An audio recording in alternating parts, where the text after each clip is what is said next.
मेरी ऊर्जा के स्रोत प्यारे बच्चों, सदा खुश रहो। परिंदे ने एक उड़ान भरी है, पंखों का इम्तहान बाकी है, जीती है चंद पहाड़ियाँ, अभी आसमान बाकी है। इन्हीं शुभकामनाओं के साथ आइए शुरू करते हैं प्रेमचंद के फटे जूते हरिशंकर परसाई द्वारा लिखा गया व्यंग्य लेख। इसका पहला भाग आप पढ़ चुके हैं, जिसमें मैंने आपको इस पाठ की पृष्ठभूमि बताई थी, पाठ का वाचन किया था, शब्दार्थ और लोकोक्ति मुहावरों के अर्थ बताए थे।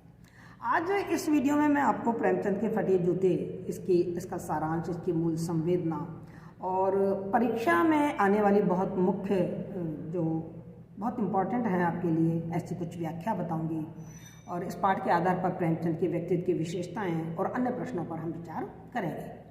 तो चलिए देखते हैं प्रेमचंद के जूते जो व्यंग्य शब्द चित्र है, इसके माध्यम से लेखक हरिशंकर परसाई ने प्रेमचंद की फोटो पर तीखे पर बड़े सटीक विचार प्रस्तुत किए हैं, जो प्रेमचंद ने अपनी पत्नी के साथ खिंचवाया था। लेखक के इस निबंध में प्रेमचंद के फटे हुए जूतों से अपनी बात को शुरू करता है और वही बात खुलते खुलते प्रेमचंद की अंतर्वेदी सामाजिक दृष्टि और जो जुझारू जो व्यक्तित्व था उसको उद्घाटित हमारे सामने कर देती है। और उसी के बहाने परसाई जी ने समाज में व्याप्त दिखावा, आडंबर, अवसरवादिता, सत्ता और अधिकार की महत्ता, आदर्श और मर्यादित जीवन जीने वालों के जीवन में जो अभाव हैं, जो संघर्ष है, उसकी परत दर परत उधेड़ कर हमारे सामने रखती है। वस्तुतः इस वाले पाठ में जो जूता है वो धन और बल का प्रतीक है, जो समाज में सदा आदर पाता आया है ना। व्यावहारिक जीवन में यदि हम देखें तो अर्थात इसका मतलब यह है कि गुणवान व्यक्तियों को धनवान के सामने झुकना पड़ा है, उनका महत्व कम आंका गया है। समाज की ये विसंगति है कि जूते जिसका आशय समृद्धि से है और टोपी जिसका मतलब मान, मर्यादा या इज्जत की प्रतीक है, वो टोपी उससे ज़्यादा पुष्टा है वो समृद्धि का जूता। आशय यह है कि आज की परिस्थिति में इज्जत को समाज में इतना ज़्यादा मोल या इतना ज़्यादा महत्व नहीं दिया जाता जितना कि प्रतिष्ठित या धनवान या सत्ता या अधिकार प्राप्त व्यक्तियों को दिया जाता है। हम देख रहे हैं कि ये समस्या और दिनों दिन बढ़ती जा रही है। दिनों दिन आज के भौतिकवादी युग में इस तरीके के जूतों का और धनवान व्यक्तियों का जो प्रभुत्व है वो बढ़ता ही जा रहा है। मतलब हम ये देख रहे हैं कि जिसका स्थान पाँव में है, नीचे है, वो तो बहुत महत्वपूर्ण माना जा रहा है, उसे तो हम सिर माथे पे लगा रहे हैं, और जिसका स्थान ऊंचा है, जो सिर पे बिठाने योग्य है, उसको सम्मान नहीं मिल पा रहा है। और जो गुणी लोग भी हैं वो भी धनवानों पर न्यौछावर होते जा रहे हैं, उनकी जीव हुजूरी करते हुए नजर आ रहे हैं। इस संबंध में लेखक ने कवि कुंभन दास की पीड़ा को भी इस पाठ के माध्यम से हमारे सामने अभिव्यक्त किया है। जब चर्चा चली है तो मैं आपको थोड़ी कुंभन दास की बात भी बता देती हूँ। कुंभन दास एक कवि थे और बिल्कुल फक्कड़ कवि थे, जिन्हें कोई भौतिक सुख सुविधा से कोई लेना देना नहीं था। अपनी गरीबी में, अपने अभाव में वो बहुत खुश थे। एक बार उनकी कविता को सुनकर अकबर जो मुगल काल का राजा था, उसने उनको अपने दरबार में उपस्थित होने के लिए कहा। उनका दरबार था फतेहपुर सीकरी, तो वो फतेहपुर सीकरी उनको बुलाया गया। कुंभन दास की कोई इच्छा नहीं थी, क्योंकि वो राज दरबार और इन सब चीज़ों से बहुत दूर रहा करते थे। लेकिन जब राजा का आदेश हुआ तो कुंभन दास को वहाँ जाना पड़ा और उन्होंने अपनी पीड़ा व्यक्त की है, जो आपने पढ़ी कि मतलब सीकरी जाने में मेरे पैर के जूते घिस गए और मेरा बिल्कुल मन नहीं मान रहा था, लेकिन फिर भी मुझे, जिनको देखने से मेरे मन में कोई दुख व्यथा होती है, उनको मुझे सलाम करना पड़ा।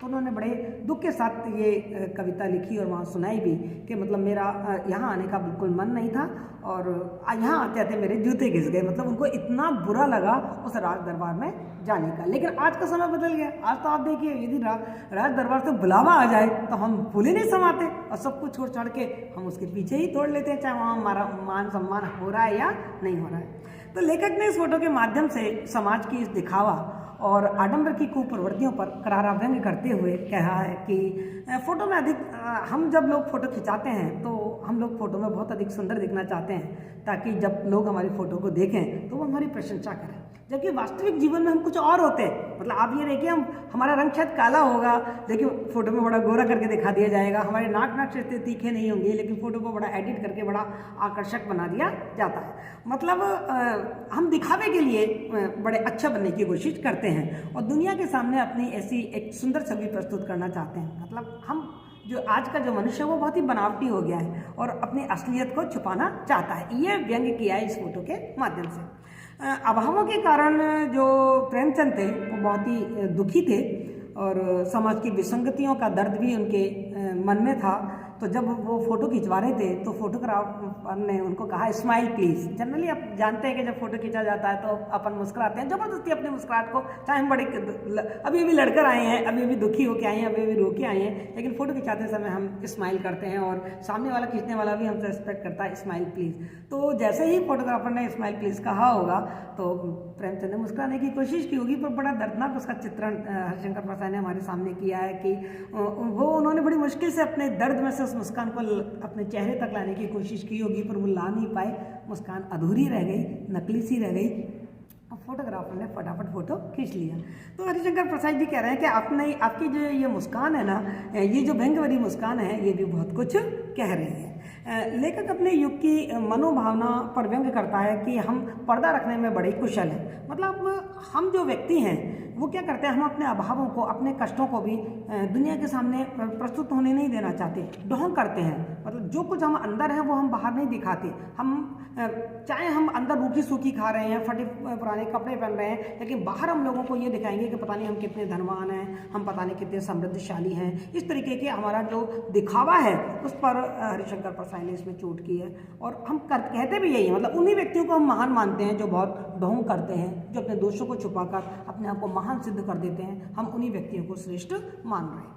लेखक ने युग प्रवर्तक, उपन्यास सम्राट जैसे भारी भरकम शब्दों से साहित्यकार प्रेमचंद को विभूषित किया है और उनको विभूषित इन मतलब उपमानों से विभूषित करते हुए उनकी आर्थिक विपन्नता के कारण जो जूता भी नहीं खरीद पाए, उसको लेखक एक बहुत बड़ी ट्रेजेडी मानता है। क्योंकि इतना बड़ा लेखक और 5 रुपए का जूता नहीं खरीद पा रहा, फटे जूतों से अपनी फ़ोटो खिंचा रहा है। लेखक प्रेमचंद से प्रश्न करता है कि ये बताइए कि आपका ये जूता फटा कैसे? क्या आपका जूता इसलिए फट गया कि बनिए के तगादे, मतलब यहाँ ये बताया कि प्रेमचंद बहुत ही अभावों में जी रहे थे, तो वो उधार कर लिया करते थे बहुत, और जब उधार कर लिया करते थे तब बनिया उनसे अपने उधार को वसूल करने के लिए आता था, और जब उनसे वो वसूल करने के लिए आता था, तगादा करने के लिए आता था, तो उससे बचने के लिए शायद प्रेमचंद कहीं इधर 2-4 मील घूमते रहते होंगे कि बनिया आके चला जाएगा। कहते हैं शायद इसलिए तुम्हारे ये पैर के जूते घिस गए हैं, या वो कहते हैं कि नहीं, उससे तो पैर के जूते घिसते, फटता नहीं, आपका जूता फटता नहीं, उससे तो पैर के जूते घिसते, मगर आपका जूता घिसा नहीं है, आपका जूता तो फटा है। तो शायद आपका जो जूता इसलिए फटा है क्योंकि आपने समाज में जो बुराइयां थी उनको ठोकर मारी और ज़बरदस्त ठोकर मारी, इसलिए आपका ये जूता फट गया है। तो मतलब लेखक ने बताया कि प्रेमचंद का जो जूता फटा है वो इसलिए फटा है कि उन्होंने समाज में जो पाखंड थे, जो रूढ़िवादिता थी, जो अंधविश्वास थी, जो नकारात्मकता के टीले थे, उन टीलों को उन्होंने जूते मार मार के भगाने की कोशिश की। मतलब अपनी कहानियों में प्रेमचंद ने इन सारी चीज़ों का विरोध किया, इसलिए वो कह रहे हैं कि आपने ये सब किया इसलिए आपका जूता फटा। लेखक प्रेमचंद की कहानी और उपन्यास के पात्रों को लेकर सोचता है कि प्रेमचंद जिसे घृणित समझते हैं, जिससे नफरत करते हैं, उस घृणा के टीले को उन्होंने बहुत ठोकर मारी, उसको हटाने की कोशिश की समाज में से, इसीलिए उनका जूता फट गया। अर्थात जूता फट गया का मतलब क्या है, उनका जूता फट गया, इसलिए उनको उतना मान सम्मान नहीं मिला जितना कि और पैसे वालों को मिल रहा था। और एक बात लेखक ने यहाँ पर और हमसे कही है, वो ये कही है कि जो लेखक है प्रेमचंद, वो ऐसी घृणित वस्तुओं पर अपने हाथ से की उंगली भी नहीं करना चाहता। मतलब इतनी नफरत करता है वो उन चीज़ों से, समझौता नहीं करता, बल्कि वो अपनी पैर की उंगली को ही उससे संकेत देता है। मतलब वो उन घृणित वस्तुओं को इस लायक भी नहीं समझ सकता कि वो वहाँ पर अपनी उंगली भी उठाएं, अपने हाथ की उंगली उठाएं, इसलिए वो अपनी पैर की उंगली से वहाँ पर संकेत करते हैं। तो जैसा कि मैंने आपको बताया कि जहाँ ये इसमें जो टीला शब्द आया है हमारे पाठ में, वो टीला है राह में आने वाली बाधाएं, उसका प्रतीक है टीला, और जिस पर चलते चलते हमको बहुत, यदि हम टीले को पार करके जाएंगे तो हमें बहुत परिश्रम करना पड़ेगा, बहुत सावधानी से आगे बढ़ना पड़ेगा। और ये जो टीला है वो सामाजिक विषमताओं, छुआछूत, गरीबी, निरक्षरता, अंधविश्वास, ये सब मनुष्य की उन्नति में बाधक हैं। और प्रेमचंद ने इन्हीं सभी बाधाओं को ठोकर मारते हुए, यानी कि इन सभी बाधाओं को मिटाने के लिए अपनी कहानियाँ, अपना जो लेखन है वो किया, इसीलिए उनका जूता फट गया। जूता फट गया का मतलब क्या है कि समाज में उनका उतना मान सम्मान नहीं मिला। हरिशंकर प्रसाद ये भी कहना चाहते हैं कि प्रेमचंद का जो जूता फट गया है तो जैसे प्रेमचंद का जूता फटा है तो और लोगों के भी जूतों की स्थिति कोई बहुत अच्छी नहीं है।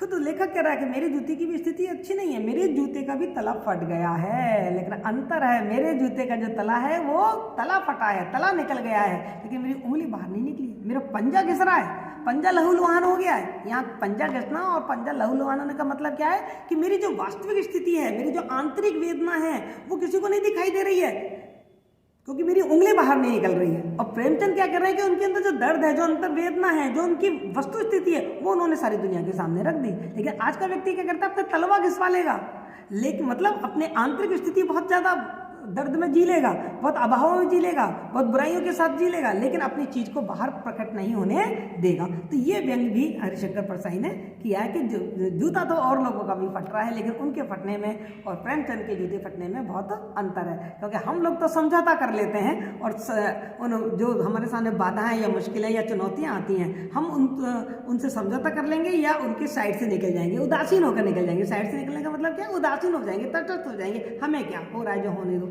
लेकिन प्रेमचंद ने ऐसा नहीं किया, जो बुराइयां थी वो उन्होंने उससे संघर्ष किया, इसलिए उनका जूता फटा। तो लेखक कह रहे हैं कि मैं प्रेमचंद के जो जूता फटा है उसका कारण भी समझ गया हूँ, और तुम्हारे फोटो में मुस्कुराने का जो दर्द है उस दर्द को समझ गया हूँ, और जो तुम्हारी व्यंग भरी मुस्कान है उसको भी बहुत अच्छी तरीके से समझ गया हूँ। तो इस तरीके से ये मैंने आपको प्रेमचंद के जो फटे जूते हैं इसकी मूल संवेदना थोड़ी सारांश के साथ आपको समझाती है। अब हम प्रेमचंद के फटे जूते में से जो मुख्य अंश हैं, जो व्याख्या की दृष्टि से बहुत इंपॉर्टेंट है, उनको देखते हैं। पहली व्याख्या देखते हैं। तुम फोटो का महत्व नहीं समझते होते तो किसी से फोटो खिंचाने के लिए जूते मांग लेते। लोग तो मांगे के कोट से वर दिखाई कर देते हैं और मांगे के मोटर से बारात निकालते हैं। फोटो खिंचाने के लिए बीवी तक मांग ली जाती है, तुमसे जूते ही नहीं मांगते बने। तुम फोटो का महत्व नहीं जानते। लोग तो इत्र चिपड़कर फोटो खिंचाते हैं जिससे फोटो में खुशबू आ जाए। गंदे से गंदे आदमी का फोटो भी खुशबू देती है। अभी आपकी व्याख्या आ गई। अब व्याख्या कैसे करेंगे मैं आपको बता दूं कि मैं यहाँ पर एक लिंक डालूंगी कि व्याख्या कैसे करते हैं। कोई भी गद्य की व्याख्या कैसे करते हैं इस पर मैंने वीडियो बनाया हुआ है और उसके लिंक मैं डिस्क्रिप्शन में डाल दूंगी, तो आप वहां जाकर देखें। यहाँ मैं आपको बता देती हूँ कि सबसे पहले हमको जो संदर्भ लिखना है, तो संदर्भ कैसे लिखना है आप ध्यान से देखिए कि संदर्भ में 3 बातें होती हैं। मैं हमेशा बताती हूँ कि संदर्भ में आप 3 बात लिखते हैं। लेखक का नाम लिखते हैं, लेखक की उस रचना का नाम लिखते हैं और उस रचना में से कहाँ से वो रचना ली गई है वो लिखते हैं। तो प्रस्तुत गद्यांश हरिशंकर परसाई द्वारा लिखित प्रेमचंद के फटे जूते व्यंग से उद्धृत है। ये तो हम सब जानते हैं, लेकिन हमको ये मालूम होना चाहिए कि प्रेमचंद के जूते शीर्षक से ये जो पुस्तक है, पूरी पुस्तक है, प्रतिष्ठित कथाकार ज्ञान रंजन द्वारा संपादित हरिशंकर परसाई की प्रतिनिधि रचनाओं का एक संचयन है। इस संग्रह के 3 भाग हैं। पहले भाग में निबंध, व्यंग निबंध है, दूसरे भाग में व्यंग कथाएं हैं और तीसरे में विविध है। तो इस वाले संचयन के प्रथम भाग में जिसमें व्यंग निबंध है, कुल 30 निबंध उसमें संग्रहित है, उनमें से एक निबंध है प्रेमचंद के फटे जूते, वहीं से ये उद्धृत किया गया है। प्रसंग में आप देख सकते हैं प्रेमचंद के फटे जूते वाली फोटो के माध्यम से लेखक हरिशंकर परसाई ने प्रेमचंद के व्यक्तित्व की विशेषताएं बताते हुए उनकी लेखकीय दृष्टि को स्पष्ट कर समाज में व्याप्त जो दिखावा है, जो आडंबर है, जो अवसरवादिता है और जो आदर्श और मर्यादाओं पर जो संकट छाया हुआ है उस पर तीखा व्यंग किया है कि लोग फोटो खिंचवाने के लिए सब कुछ मांग कर ले आते हैं और प्रेमचंद ने तो जूते तक नहीं मांगे। ये इनका प्रसंग हो गया। अब इसकी अपन व्याख्या करते हैं कि लेखक ने फोटो के माध्यम से समाज के दिखावा और आडंबर के कुप्रवृत्तियों पर कुठाराघात करते हुए कहा है कि लोग फोटो में बहुत अधिक सुंदर दिखना चाहते हैं ताकि बाहरी दुनिया में उनकी बहुत प्रशंसा हो, लोग उनके वास्तविक जीवन के बारे में कुछ ना जाने और वो दिखावे के लिए बहुत अच्छे बनते हैं। उनका जीवन है वो बहुत बनावटी है, मतलब वो अपनी जो सुंदर छवि प्रस्तुत करना चाहते हैं समाज में कि और लोगों से अपनी असलियत छुपाना चाहते हैं। लेकिन जो प्रेमचंद है वो इसका महत्व नहीं जानते, वो फोटो का महत्व नहीं जानते कि फोटो मेरे बाद भी इस दुनिया में रहेगा और लोग मेरे फोटो को देखकर मेरे व्यक्तित्व का, मेरी समृद्धि का, मेरे पारिवारिक पृष्ठभूमि का और मेरे रहन सहन का अंदाज लगाएंगे। तो वो फोटो का महत्व नहीं जानते। यदि वो जानते तो अपने फोटो में वो फटा हुआ जूता पहनकर नहीं बैठते।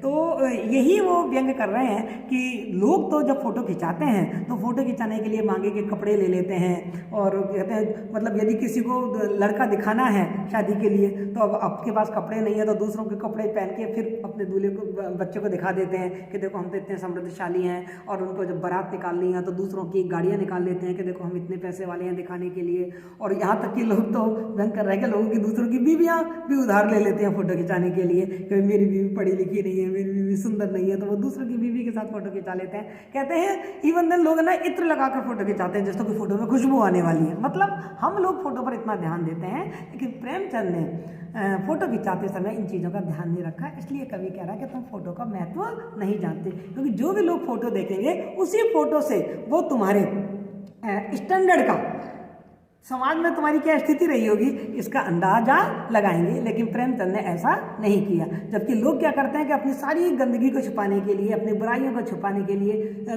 भरसक कोशिश करते हैं, पर प्रेमचंद ने अपनी कमियां, अपने कष्ट, अपने अभाव, अपनी बुराइयों को छुपाने की कभी भी कोशिश नहीं की। जैसा हम करते हैं कि अपनी स्वच्छ छवि दुनिया के सामने रखते हैं और असलियत को अंदर रखते हैं, ऐसा उन्होंने कभी भी नहीं किया। तो इस तरीके से आपने व्याख्या कर दी। उसके बाद आप साहित्यिक विशेषताएं बताएंगे, तो आप उसमें बताएंगे युग के समाज का और उस समय के जो बहुविध विसंगतियां थी, उन अंतर्विरोधों का और उन मिथ्याचारों का कवि ने, लेखक ने प्रस्तुत गद्यांश में उद्घाटित किया है। गद्यांश में प्रेमचंद की आडंबरहीनता के गुण की ओर संकेत किया है और भाषा सरल स्पष्ट है, शैली चित्रात्मक है। इस तरीके से आपकी पूरी व्याख्या बन जाती है। आइए देखते हैं दूसरी व्याख्या। टोपी 8 आने में मिल जाती है। जूते उस जमाने में भी 5 रुपये से कम में क्या मिलते होंगे। जूता हमेशा टोपी से कीमती रहा है, अब तो जूते की कीमत और बढ़ गई है। एक जूते पर 2500 टोपियां न्यौछावर होती हैं। तुम भी जूते और टोपी के आनुपातिक मूल्य के मारे हुए हो। ये विडंबना मुझे इतनी तीव्रता से पहले कभी नहीं चुभी जितनी आज चुभ रही है जब मैं तुम्हारा फटा जूता देख रहा हूँ। तुम महान कथाकार, उपन्यास सम्राट, युग प्रवर्तक, जाने क्या क्या कहलाते थे, मगर फोटो में भी तुम्हारा जूता फटा हुआ है। ये आपका मान लो गद्यांश आता है व्याख्या करने के लिए, तो आपको क्या करना होता है। जैसा कि मैंने आपको बताया कि मैंने आपको पहले भी वीडियो बना चुकी हूँ कि गद्य की व्याख्या कैसे करते हैं। वो वीडियो आप देख ही रहे हैं कि उसमें मैंने आपको 6 चरण बताए हैं व्याख्या करने के। संदर्भ जो अपन ने पहले लिखा है बिल्कुल वह का भी संदर्भ अपन इसमें दोबारा से लिख देंगे कि ज्ञान रंजन द्वारा संपादित हरिशंकर परसाई की प्रतिनिधि रचनाओं का संकलन प्रेमचंद के फटे जूते का जो प्रथम भाग है, जिसमें 30 व्यंग निबंध संकलित हैं, उससे उद्धृत है। प्रसंग में आप बता देंगे कि प्रस्तुत गद्यांश में हरिशंकर परसाई ने टोपी और जूते के आनुपातिक मूल्य का वर्णन करते हुए महान साहित्यकार प्रेमचंद की आर्थिक दशा का उल्लेख किया है। फिर हम इसकी अच्छे से, इस पैराग्राफ की अच्छे से व्याख्या कर देंगे कि यहाँ पर जो जूता है, जूते का मतलब है समृद्धि, और टोपी प्रतीक है मान की, मर्यादा की, इज्जत की। तो वैसे तो इज्जत का महत्व संपत्ति की तुलना में ज़्यादा होना चाहिए यदि हम आदर्श स्थिति देखें, परंतु आज की परिस्थितियाँ कैसी हैं कि इज्जत को समाज में समृद्धि से और सत्ता से और अधिकार से जोड़ दिया गया है। और जो इज्जतदार व्यक्ति हैं उनको इन प्रतिष्ठित लोगों के, इन मतलब तथाकथित प्रतिष्ठित कहूँगी, क्योंकि उनके पास समृद्धि है, क्योंकि उनके पास धन है, सत्ता है, अधिकार है, तो लोग उनको मान दे रहे हैं। पर वो मान और सम्मान कोई सच्चा मान सम्मान नहीं है। पर जो गुणवान व्यक्ति हैं उनको उनके सामने झुकना पड़ता है। और टोपी और जूते के मूल्य में आनुपातिक संबंध रहा है। जैसे टोपी तो मात्र 50 पैसे की जाएगी, लेकिन जूता 5 रुपये का आएगा। ये उन्होंने आनुपातिक महत्व बताया कि जो जूता है वो हमेशा ही टोपी से ज़्यादा महंगा रहा है, इसीलिए समाज में जूता बहुत ज़्यादा पुज रहा है। कहने का आशय यह है कि प्रेमचंद टोपी के समान देश के सम्मानित साहित्यकार थे, और लेकिन वो कभी भी जूते के प्रति जो धनी व्यक्ति थे, जो समृद्ध व्यक्ति थे, जो सत्ता और अधिकार संपन्न व्यक्ति थे, उनके सामने वो कभी भी झुके नहीं। उन्हें गरीबी में जीवन यापन करना पड़ा, उनको अभावों को झेलना पड़ा, संघर्ष करना पड़ा, लेकिन उन्होंने कभी भी इन चीज़ों से कोई समझौता नहीं किया। समाज में टोपी और इज्जत एवं गुणों को उतना महत्व नहीं दिया जा रहा था, इसलिए प्रेमचंद को भी उतना मान सम्मान समाज में उनके जीते जी नहीं मिल पाया। आज तो हम उनको बहुत मान सम्मान दे रहे हैं, पर उनके जीते जी वो मान सम्मान उनको नहीं मिल पाया। जैसे कि मैंने आपको बताया भी था कि जब उनकी अंतिम यात्रा निकल रही थी तो लोगों को ये तक नहीं मालूम था कि महान साहित्यकार प्रेमचंद की मृत्यु हो गई है। किसी व्यक्ति ने कहा कि कोई मर गया है, कोई मास्टर था जो मर गया है। तो जूता है वो आर्थिक दृष्टि से संपन्न और ताकतवर और श्रेष्ठ माना जाता है, और इसीलिए जो गुणी व्यक्ति हैं वो इन धनी व्यक्तियों के सामने अपना स्वाभिमान बेच देते हैं। लेकिन जो प्रेमचंद है उन्होंने ऐसा नहीं किया। इस फोटो के माध्यम से लेखक ये समझाना चाह रहा है कि जो व्यक्ति फोटो में अपना फटा जूता पहनकर बैठा हुआ है, खिंचा रहा है, तो वास्तव में वो दिखाने के लिए नहीं है। वैसा नहीं है कि उन्होंने फोटो में तो फटा जूता पहन रखा है, वास्तविक जीवन में कुछ और पहनता हुआ नहीं। वो अलग अलग पोशाकें तो बदल ही नहीं सकता था। उस व्यक्ति ने कई चेहरे लगाने का गुण नहीं था, उसका चेहरा एक ही था, ऐसा कथनी और करनी में उसको कोई अंतर नहीं थी। तो यहाँ पर लेखक ने जो प्रेमचंद है उनकी जो गरीबी है, जो उनकी विपन्नता है, आर्थिक विपन्नता है, उसका वर्णन हमारे सामने और किया है और उस समय के समाज के जो अंतर्विरोध हैं, जो मिथ्याचार है, उनका उद्घाटन हमारे सामने किया है। जब आप इसकी साहित्यिक विशेषता लिखेंगे तो पहले पॉइंट में तो आप यही बताएंगे कि लेखक ने प्रस्तुत गद्यांश में समकालीन समाज की जो विसंगतियां थी, जो मिथ्याचार थे, उनका बेबाक उद्घाटन किया है। दूसरा आप बताएंगे कि यहाँ पर टोपी सम्मान का प्रतीक और जूता सामर्थ्य और अधिकार का प्रतीक है। व्यंग यह है कि शक्तिशाली जो व्यक्ति हैं वो उनके चरणों में आजकल इज्जतदार गुणवान व्यक्ति भी झुकते हैं।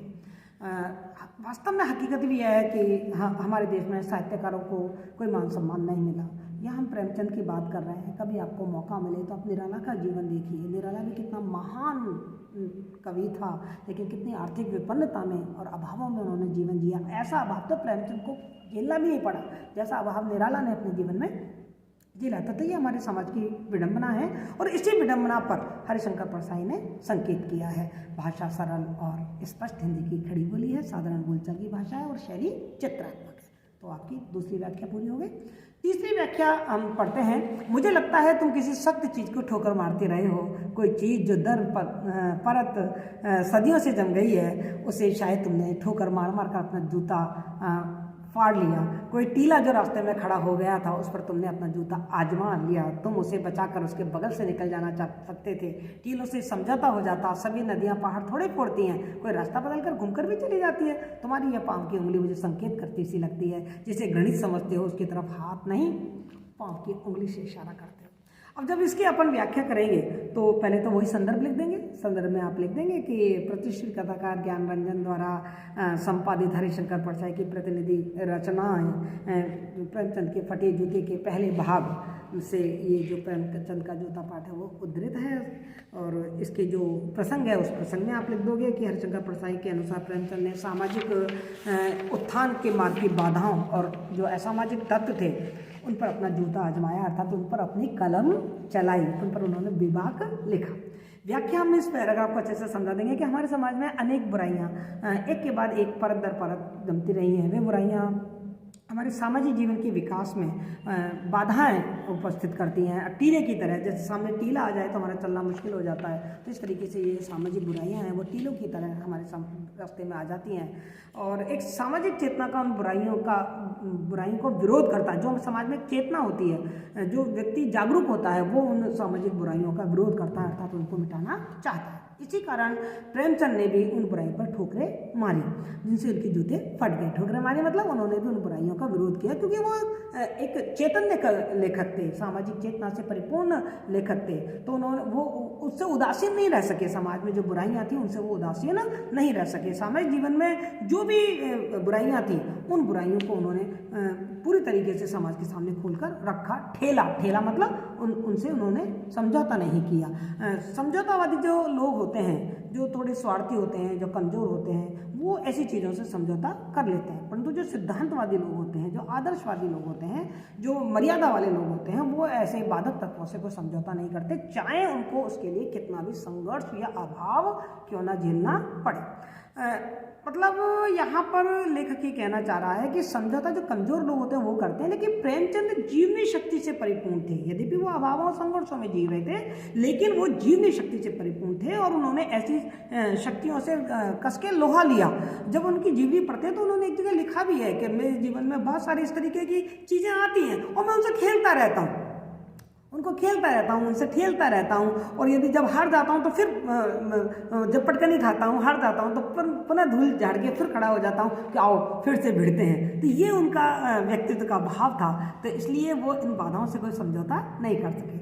और साथ में उन्होंने ये भी बताया है कि जो प्रेमचंद हैं वो ऐसी वस्तुओं को बड़ा घृणित मानते हैं, नफरत के योग्य मानते हैं, और वो उन बुराइयों से इतनी नफरत करते हैं कि उन बुराइयों की ओर इशारा करने के लिए वो अपने हाथ की उंगली का भी प्रयोग नहीं करते। ऐसा लग रहा है कि जैसे फोटो में हैं, वो जो उंगली है वो पैर की उंगली है, और वो पैर की उंगली से ही उस बुराइयों की ओर इशारा कर रहे हैं, क्योंकि उनको वो बुराइयां इतनी घृणित, इतनी नफरत करने योग्य लगती हैं कि उन पर वो अपने हाथ की उंगली भी उठाना नहीं चाहते, पैर की उंगली से ही वो उसकी ओर इशारा कर रहे हैं। तो प्रेमचंद गलत वस्तु और जो नकारात्मकता थी उसको तो वो बिल्कुल स्वीकार करते ही नहीं थे। यही जो भाव है वो इस गद्यांश में समझाया गया है। जब हम इसकी साहित्यिक विशेषता लिखेंगे तो हम लिखेंगे कि वही समाज की बहुविध जो अंतर्विरोध, जो आडंबर थे, दिखावा था, उसका उद्घाटन इसमें किया गया है।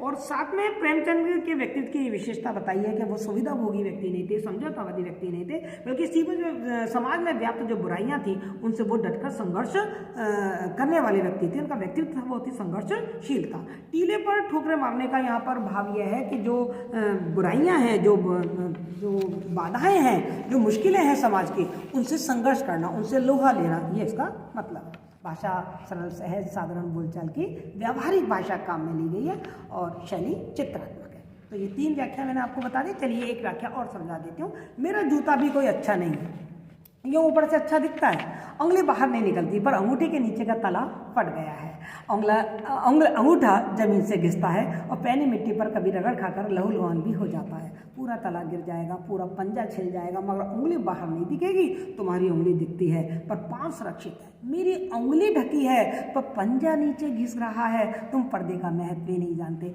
हम पर्दे पर कुर्बान हुए जा रहे हैं। तो संदर्भ, जैसा कि मैंने पहले बताया है, वही आप संदर्भ लिख देंगे। संदर्भ में कोई परिवर्तन कहीं भी नहीं आ रहा है, क्योंकि संदर्भ में आपको पुस्तक का नाम लिखना है, लेखक का नाम लिखना है और उस पाठ का नाम लिखना है। प्रसंग में थोड़ा सा परिवर्तन आ जाता है। तो प्रस्तुत गद्यावतरण में समर्थ व्यंग्यकार हरिशंकर परसाई ने अपने और प्रेमचंद के जो जूते हैं, दोनों ही जूतों की तुलना करिए, दोनों ही फटे हुए हैं। और कहाँ से फटे हुए हैं प्रेमचंद के, कहाँ से मेरे फटे हुए हैं। और आज के लोगों को जो अपनी बुराइयां, दोषों और अभावों को जो छिपा कर रखते हैं, इस कवायद पर, इस प्रयास पर उन्होंने करारा व्यंग किया है। व्याख्या देखते हैं इसकी कि लेखक परसाई जी कहते हैं कि मेरे अर्थात और लोगों के भी जूते फटे हुए हैं। मतलब समाज में ऐसा नहीं है कि केवल प्रेमचंद का जूता फटा हुआ है, और लोगों का भी जूता फटा हुआ है। लेकिन खुद अपनी बात कर रहा है कि मेरा खुद का जूता फटा हुआ है, पर मेरे जूते की हालत बुरी है, पर मेरे जूते में प्रेमचंद के फटे हुए जूते में थोड़ा अंतर है। वो क्या अंतर है कि प्रेमचंद का जूता ऊपर से फटा है, जहाँ से उनकी उंगली बाहर निकल रही है, यानी कि उनका जूता फटने का कारण दूसरा है। उनके जूते के फटने का कारण है कि उन्होंने ठोकरें मारी, अपने जूते को समाज की बुराइयों पर आजमाया, उनसे संघर्ष किया, उनसे लोहा लिया, इसलिए उनका जूता फट गया। अर्थात इसलिए उनको अभावों में जीना पड़ा। अभावों में मैं भी जी रहा हूँ। जूता फटने का मतलब क्या है? अभावों में जीना। मैं भी अभावों में जी रहा हूँ, पर मेरा जो जूता है वो नीचे से घिसा है, उसका तलवा घिसा है। क्यों तलवा घिसा है? क्योंकि मैं इतने प्रयास कर रहा हूँ, इतना संघर्ष कर रहा हूँ, लेकिन फिर भी मैं अपने जीवन को सुख में नहीं बना पा रहा हूँ, फिर भी मैं अपने जीवन के अभावों को कष्ट नहीं कर पा रहा हूँ। तो मेहनत करते करते, प्रयास करते करते मेरे जूते का तलवा घिस गया, और इतना घिस गया है कि मेरा जो पंजा है, मेरे पैर का जो नीचे का तलवा है, वो जमीन से घिस घिस कर लहूलुहान हो गया है। पर मेरा वो जो लहूलुहान किया हुआ पैर है वो किसी को दिख नहीं रहा। अर्थात मैं अपने अभावों को क्या कर रहा हूँ? छुपा के रख रहा हूँ। मेरे जो अभाव है, मेरे जो कष्ट हैं, वो किसी को दिखाई नहीं दे रहे हैं। लेखक यहाँ पर यही कह रहा है। लेकिन जो प्रेमचंद के अभाव है, प्रेमचंद की जो मन की भावना है, वो सबको दिखाई दे रही है। इस पैराग्राफ में इसी बात को उन्होंने समझाने की कोशिश की है। फिर उन्होंने आगे ये कहा है कि तुम्हारी उंगली दिख रही है, उंगली तो दिख रही है, तुम्हारे अभाव, तुम्हारे अंदर की बातें सबको समझ में आ रही है, लेकिन तुम्हारा पांव सुरक्षित है। अर्थात तुम्हारी मान मर्यादा, तुम्हारा स्वाभिमान, उस आत्मा को, उस अंतरात्मा को तुमने सुरक्षित कर रखा है। और हमने क्या कर रखा है? हमने अपने ऊपर से इज्जत तो ढक रखी है, लेकिन अंदर से हम खोखले हो चुके हैं। हम केवल दिखावे की जिंदगी जी रहे हैं। हमारा अंदर का जो दर्द है, अंदर के जो कष्ट है, जो अभाव है, वो हम किसी को भी नहीं दिखा रहे हैं। वो कहते हैं कि हम इन सब चीज़ों को पर्दे में रख रहे हैं, छुपा के रख रहे हैं, लेकिन तुम पर्दे का महत्व नहीं जानते। तुम तो जो भी चीज़ है, उस सब चीज़ को समाज के सामने पूरी तरीके से खोल कर रख देते हो। तो यहाँ पर व्यंग्य किया है कि जो व्यक्ति हैं वो किस तरीके से अपनी वास्तविकता को छुपाकर रखते हैं और दुनिया के सामने वो रूप दिखाते हैं, वो लुभावना, वो आकर्षक रूप दिखाते हैं, और जो हमारे जीवन का बीभत्स रूप है, भयानक रूप है, लेकिन जो वास्तविक है, जो यथार्थ है, क्योंकि यथार्थ खुरदरी होती है, जो यथार्थ होता है वो कड़वा होता है, सच्चाई होती है जो कड़वी होती है, उसको हम छिपाकर रखते हैं। तो इस तरीके से यहाँ पर अप्रत्यक्ष रूप से लेखक ने हमारी जो दिखावे की और आडंबर की प्रवृत्ति है, उस पर करारी चोट की है। जब आप इसकी साहित्यिक विशेषताएं लिखेंगे तो पहला पॉइंट तो आपको वही बन जाएगा कि प्रस्तुत गद्यांश में लेखक ने अपने समाज में जो विसंगतियां थी और जो आडंबर थे उनका खुलकर विरोध किया है। दूसरा आप बताएंगे कि यहाँ पर कवि ने अपने जूते और प्रेमचंद के जो जूते हैं उन दोनों जूतों की तुलना करते हुए उनका अंतर बताया है और साथ ही उन्होंने व्यंग किया है आज के व्यक्तियों पर जो कि छिपाने की कला में, पर्दा करने की कला में बहुत ही माहिर हैं। मैं यहाँ पर आपको एक बात बता दूँ, आपको भी याद आ रही होगी एक कहानी, यशपाल की कहानी थी पर्दा। हमने पढ़ी है पर्दा कहानी, और उस पर्दा कहानी में एक मुंशी पीर बख्श होते हैं, बहुत अभावों में, बहुत कमियों में जी रहे हैं, लेकिन अपने दरवाजे पर पर्दा टांगे रखते हैं जिससे कि अंदर की जो फटेहाली है, अंदर की जो बदहाली है वो बाहर लोगों को ना मालूम पड़े। बाहर वाले लोग तो समझते हैं कि जो मुंशी जी हैं वो बहुत ही समृद्ध व्यक्ति हैं क्योंकि उनके घर पे पर्दा लगा रहता है, लेकिन अंदर उनके घर में औरतों के तन पर पहनने के लिए कपड़े तक नहीं है, इतने कपड़े भी नहीं है, 1/3 हिस्सा भी वो अपने तन को ढक सकें। तो ये कहानी कभी मन करे आप जरूर पढ़िएगा। इस कहानी का भाव मुझे यहाँ समझ में मतलब याद आ रहा था तो मैंने आपको समझाया है। भाषा बहुत ही सरल, सहज, व्यवहारिक, आम बोलचाल की भाषा है और शैली वही चित्रात्मक, बिंबात्मक, हमारे सामने व्यंग्यात्मक शैली है जो उन्होंने हमारे सामने प्रस्तुत की। अब हम देखते हैं कि इस पाठ के आधार पर प्रेमचंद के व्यक्तित्व की क्या विशेषताएं कवि लेखक ने हमारे सामने रखी हैं। ये जो प्रश्न है वो आपके एग्जामिनेशन की दृष्टि से बहुत ही ज़्यादा महत्वपूर्ण है, इस पर आप बहुत ध्यान दीजिए। तो प्रेमचंद के व्यक्तित्व की विशेषताएं यदि इस पाठ के आधार पर हम निकालें तो हमें सबसे पहला जो बिंदु दिखता है वो दिखता है कि प्रेमचंद जनता के लेखक हैं।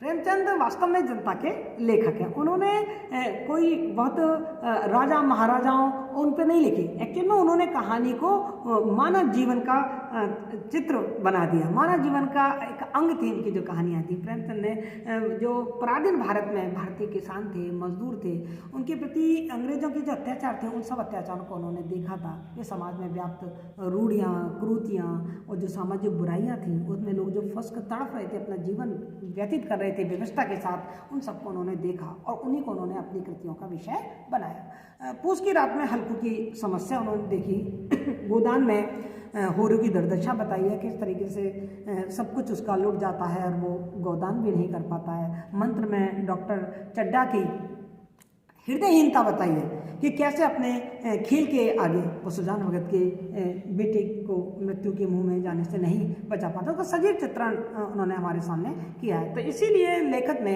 प्रेमचंद को जनता का लेखक कहकर पुकारा है क्योंकि प्रेमचंद को जनसाधारण से बेहद लगाव था। दूसरा बिंदु जो हमें उनकी प्रेमचंद के व्यक्तित्व की विशेषता का दिखाई देता है वह है कि प्रेमचंद महान कथाकार एवं उपन्यास सम्राट थे। हम सब जानते हैं कि प्रेमचंद ने लगभग 300 कहानियाँ लिखी, 18 ने उपन्यास लिखे और इसीलिए लेखक ने उन्हें अपना साहित्यिक पुरखा माना। केवल संख्यात्मक दृष्टि से नहीं, केवल मैं कहूँ कि मात्रात्मक दृष्टि से उन्होंने लेखन किया नहीं, गुणात्मक दृष्टि से वो साहित्य के पुरोधा रहे, इसीलिए लेखक उन्हें अपना साहित्यिक पुरखा कह रहा है। वो अपने युग के महान कथाकार और उपन्यासकार थे क्योंकि प्रेमचंद को कोई दिखावा आडंबर तो दिखता नहीं था। वो जिस हाल में रहते थे उसी हाल में वो बहुत खुश रहते थे, उन्हें उसमें वो कोई शर्म नहीं आती थी। वे अपनी कमियों और कमजोरियों को छुपाना भी नहीं चाहते थे। उनकी आर्थिक स्थिति यद्यपि अच्छी नहीं थी, खुद गरीबी में और अभावों में जीवन जी रहे थे, इसीलिए जो उनकी कहानियाँ हैं वो ऐसे गरीब लोगों की, ऐसे अभावग्रस्त लोगों की, ऐसे पिछड़े लोगों की जीवंत दस्तावेज हमारे सामने प्रस्तुत करती है। तीसरा पॉइंट जो हम देखते हैं इनका वो है युग प्रवर्तक एवं क्रांतिकारी व्यक्तित्व। प्रेमचंद ने सदियों से समाज में जो समस्याएं परत दर परत जमती जा रही थी, जो कुरीतियाँ, जो रूढ़ियाँ, जो अंधविश्वास, उनके विरुद्ध उन्होंने पुरजोर आवाज़ उठाई जो समाज में पुराने समय से चली जा रही थी और लोग बिना सोचे समझे उन्हीं रूढ़ियों पे, उन्हीं अंधविश्वासों को अपनाए जा रहे थे। वो समाज में इतनी ज़्यादा जड़ तक, मतलब उन्होंने ऐसी जड़ पकड़ ली थी, इतनी गहराई में चली गई थी वो बुराइयाँ कि उन्हें आसानी से दूर करना बहुत ही मुश्किल बात थी। लेकिन प्रेमचंद ने ऐसी बुराइयों को, ऐसे अंधविश्वास को घृणा योग्य समझा और उन्होंने, उनका एक व्यक्तित्व था वो क्रांतिकारी व्यक्तित्व था। उन्होंने इन चीज़ों को बदलने का बीड़ा उठाया और बदला उन्होंने। खुद उन्होंने उदाहरण हमारे सामने रखा कि खुद उन्होंने एक विधवा से विवाह किया और इसीलिए उन्होंने एक नए युग का प्रवर्तन हमारे सामने किया कि अब वो जो कविता थी या जो कहानी थी, जो साहित्य था, वो सौंदर्य और कल्पनाओं से निकलकर समाज की यथार्थ स्थिति पर आ गया। तो इस तरीके से एक नया युग हमको हमारे सामने देखने को दिखता है। प्रेमचंद की एक विशेषता है संतोषी स्वभाव।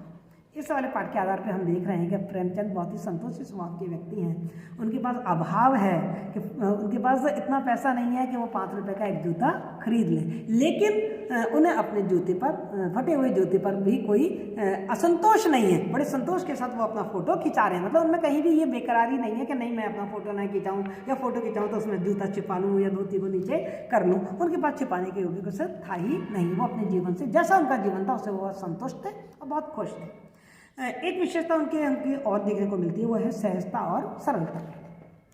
प्रेमचंद का जो जीवन है वो बहुत ही सहज और सरल था। उनकी कथनी और करनी में कोई अंतर नहीं था। जैसे वो अंदर थे वैसे ही वो बाहर दिखाई देते थे। उनके व्यक्तित्व में कोई दिखावा नाम की चीज़ नहीं थी। प्रेमचंद ने कभी पद, धन, सत्ता या लुका छुपाव को, राजनीति को कोई महत्व नहीं दिया। उन्होंने अपने जीवन की वास्तविकता को भी ढकने का कोई प्रयास नहीं किया। यहाँ तक कि उनका जो पहनावा था वो भी अलग अलग समय के लिए कोई अलग अलग नहीं हुआ करता था। वो अंदर बाहर से बिल्कुल एक थे। लेखक ने लिखा भी है कि इस आदमी की अलग अलग पोशाकें नहीं होंगी, इसमें पोशाकें बदलने का गुण नहीं है।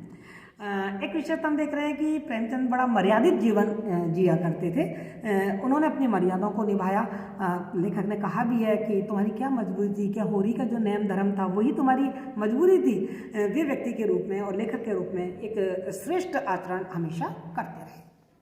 प्रेमचंद का जो व्यक्तित्व था वो अपराजेय व्यक्तित्व था, संघर्षशील व्यक्ति था। उन्होंने कष्ट और अभावों से कभी हार नहीं मानी। यद्यपि वो समाज में मनचाहा परिवर्तन नहीं करवा पाए, लेकिन उन्होंने उसकी नींव जरूर रखी। अब कम से कम वो उन कमजोरियों पे हंसे तो सही, कम से कम उन कमजोरियों को उन्होंने विरोध तो किया। उन बुराइयों का, उन रूढ़िवादिता का, उन अंधविश्वासों का पर उन्होंने उंगली तो उठाई। उन्होंने कभी भी निराश और हताश जीवन नहीं जिया। वो बहुत ही हंसमुख और बहुत ही हल्के फुल्के, मतलब कहना चाहिए सब लोगों को बहुत ही ईजी फील कराते थे और कभी मुश्किलों से घबराते नहीं थे और हमेशा मुस्कुराते रहते थे, हंसते रहते थे। लेखक ने लिखा भी है ये कैसा आदमी है जो खुद तो फटे जूते पहनकर फोटो खिंचा रहा है और दूसरों पर, हम पर हंस रहा है। उनका जो जीवन है वो अभावग्रस्त जीवन था, लेकिन प्रेमचंद में कभी भी अपने अभावों और कष्टों के कारण हीन भावना नहीं आई। वो हीन भावना से कोसों दूर थे। जीवन भर वो आर्थिक संकट झेलते रहे, लेकिन उन्होंने इस गरीबी को सहज से स्वीकार किया था। जैसे मैंने आपको बताया था कि उनकी पत्नी ने उनको गर्म सूट बनवाने के लिए पैसे दिए, पर उन्होंने उसको वो पैसा अपने प्रेस के कर्मचारियों की तनख्वाह पर खर्च कर दिया। तो उन्होंने सहज अपनाया था। इस गरीबी को उन्होंने शहर से अपना दिया, क्योंकि वो देख रहे थे कि मेरे खुद देश में चारों तरफ गरीबी फैली हुई है।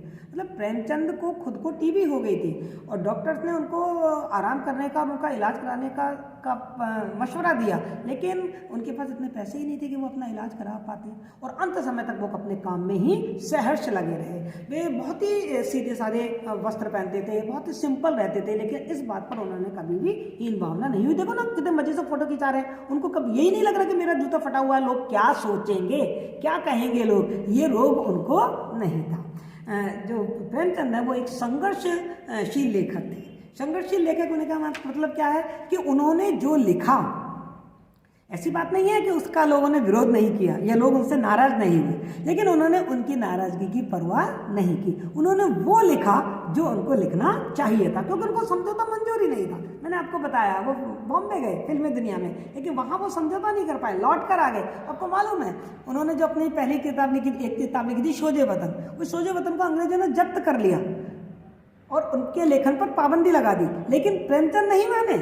प्रेमचंद ने क्या किया, अपना नाम बदल दिया, है ना। उनके एक मित्र थे दया नारायण सक्सेना, उनके परामर्श पर उन्होंने अपना नाम, पहले वो नवाब राय के नाम से लिखते थे, नवाब राय से उन्होंने अपना नाम प्रेमचंद रख लिया। पहले वो उर्दू में लिखा करते थे, अब वो हिंदी में लिखने लगे। यानी कि वो संघर्षशील लेखक थे, मुकाबला करते थे, परिस्थितियों का डटकर मुकाबला करते थे और अपने लेखन में भी उन्होंने रूढ़िवादिता और जो अंधविश्वास है उनका भी उन्होंने डटकर विरोध किया। इसीलिए तो लेखक कह रहा है बार बार कि उन्होंने इन रूढ़िवादिता इन सबको बहुत ठोकर मारी। तुम किसी सख्त चीज को ठोकर मारते रहे हो, ठोकर मार मार कर अपना जूता फाड़ लिया। प्रेमचंद बहुत ही स्वाभिमानी व्यक्ति थे। फोटो की बात से मालूम पड़ रहा है ना, कि वो लोग तो मांगे के जूते, मांगे के कोट, मांगे की गाड़ियाँ, मांगे की बीवियों के साथ फोटो खिंचा लेते हैं, लेकिन प्रेमचंद को किसी से भी मांगना बिल्कुल बर्दाश्त नहीं था। इस वाली घटना के माध्यम से लेखक ये बताना चाहता है कि प्रेमचंद कितने स्वाभिमानी व्यक्ति थे। उन्होंने अपने जीवन में कभी किसी के सामने हाथ नहीं पसारा, चाहे वो कितने भी अभावों में रहे होंगे। उन्होंने ऋण लिया लेकिन गिड़गिड़ाए नहीं वो किसी के सामने। अपने आदर्शों से, अपने जो सिद्धांत हैं उनसे उन्होंने समझौता नहीं किया, और किसी के सामने झुककर उन्होंने धन और सत्ता के सामने झुककर अपने लेखकीय जो उनका उत्तरदायित्व था उससे उन्होंने कभी भी मुंह नहीं मोड़ा। वो बहुत ही निडर और स्पष्टवादी थे। मतलब इतने निडर और स्पष्टवादी थे कि हम देख रहे हैं कि जो बुराइयां हैं उन बुराइयों को वो अपने हाथ की उंगली से संकेत नहीं कर रहे हैं, उन बुराइयों की तरफ भी वो अपने पैर के अंगूठा, अपनी पैर की उंगली को ही दिखा रहे हैं। तो इस तरीके से जो प्रेमचंद हैं वो बहुत ही स्पष्टवादी और बहुत ही निडर थे। इनकी रचनाओं में हमें ये सब चीज़ देखने को मिलती है। कुल मिलाकर हम ये कह सकते हैं कि ये जो व्यंग लेख है प्रेमचंद के फटे जूते, जिसकी रचना हरिशंकर परसाई ने की है, वो हिंदी साहित्य में व्यंग विधा के का एक अद्भुत नमूना है जो हमारे सामने रखा है। यहाँ पर जो व्यंग्यकार हरिशंकर परसाई हैं वो एक संदर्भ से दूसरे संदर्भ पर बढ़ते जाते हैं। जैसा हमने देखा ना, बात तो वो शुरू कर रहे हैं प्रेमचंद की फोटो से, और प्रेमचंद की फोटो से बात करते करते करते करते वो लेखक की उत्तरदायित्व पे आ जाते हैं। लेखक की उत्तरदायित्व से वो धीरे धीरे धीरे समाज के लोगों के दिखावा, आडंबर, इन सब चीज़ों पर आ जाते हैं। तो बिल्कुल जो उनकी ये जो लेख है वो ऐसे बढ़ता है जैसे कोई बूंद में समुद्र खोजने का प्रयास कर रहे हों। जैसे बीच में से अंकुर निकलता है, फिर पत्ते निकलते हैं, फिर वो पौधा बनता है, फिर तना बनता है, अंत में फल फूल का विकास होता है। ठीक वैसे ही उन्होंने प्रेमचंद के फटे जूते शीर्षक निबंध में परसाई जी ने प्रेमचंद के व्यक्तित्व के सादगी को, उनकी जो रचनाकार, जो उनकी अंतरात्मा थी, जो उनकी अंतर्वेदी सामाजिक दृष्टि थी, उसका विवेचन करते हुए हमारे सामने समाज की दिखावे की प्रवृत्ति, अवसरवादिता पर एक करारा व्यंग हमारे सामने रखा है। और बात से बात निकालने की जो ये व्यंग्य शैली है, इसने इस लेख को बहुत ही आकर्षक और रोचक बना दिया है। आशा करती हूँ कि आपको प्रेमचंद के फटे जूते पाठ एकदम स्पष्ट हो गया होगा। यदि कोई भी प्रॉब्लम फिर भी आती है तो कमेंट बॉक्स में अपनी प्रॉब्लम्स ज़रूर रखें, मैं आपकी समस्या का समाधान करने की कोशिश करूँगा।